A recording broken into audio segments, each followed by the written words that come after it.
Hi, I'm Steven Santilli, Assistant Superintendent at the Egg Harbor Township School District. I'm here today with our next guest, Barbara Sabath from Family Promise of Atlantic County. Welcome.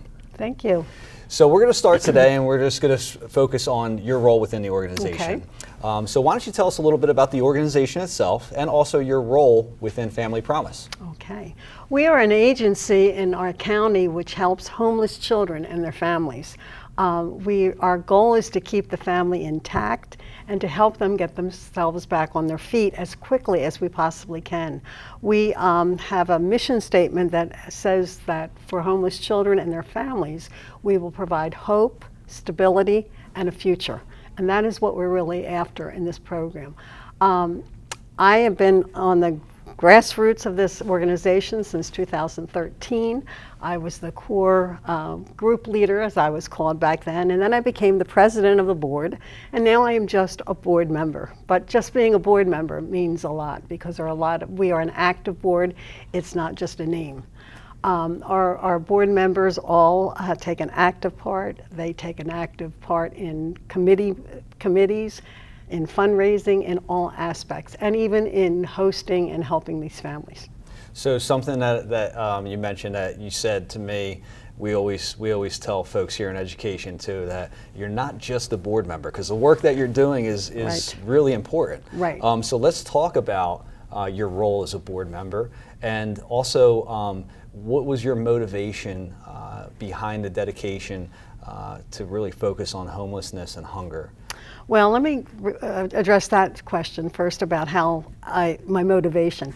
I taught in Absecon Public Schools for 37 years, and as I know you know, I taught kids that were homeless and didn't know it necessarily. I remember one boy particularly who I found out was living in his car. And ever since that moment when I found that out and tried to figure out how we as a school system or our team, our 8th grade team, could help that student, that's been on my heart to help the homeless people. Then through my involvement in my church, we often did things that would reach out to the homeless. But the difference that I've found now with Family Promise is we reach out to children. And being a teacher, an educator, a grandparent, etc., I love children, and if we don't reach out to them, then we have a problem because they are the future. So Family Promise has helped me even reach that goal further and do more and more to help other people, especially families. Well, you certainly wear a lot of hats, and Yes. you know, I think your experiences over the years has brought you kind of down that path to being able to do this very Right. important work in our community. Right. So thank you for that. I appreciate Thank it. you. It's a team effort. Oh, It really is absolutely. a huge team effort. Absolutely.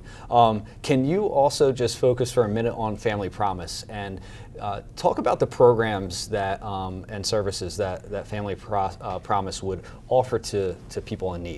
Okay, Family Promise, as I said, helps homeless children and their families, and that's the key thing. There has to be a child involved under the age of 18. Okay. We keep the family intact, and through a network of congregations and organizations, we provide shelter, hospitality, food, and fellowship for these people in the evenings. During the day, our families are at a day center where they work with a director who is a full-time position, and then they work also with a case manager, which could be part-time, per diem, per case, depends on how we have to run at that particular part. So we get these families in and we work with them. We set goals that are attainable for them. We work with them to get the children back in school if they're not in school. We work with the school systems to provide transportation and identification and different things that we need from the school. We also work with a whole host of volunteers to actually run the program. Probably you would need at least, I would say, 20 to 30 volunteers a week to run the program effectively during a week.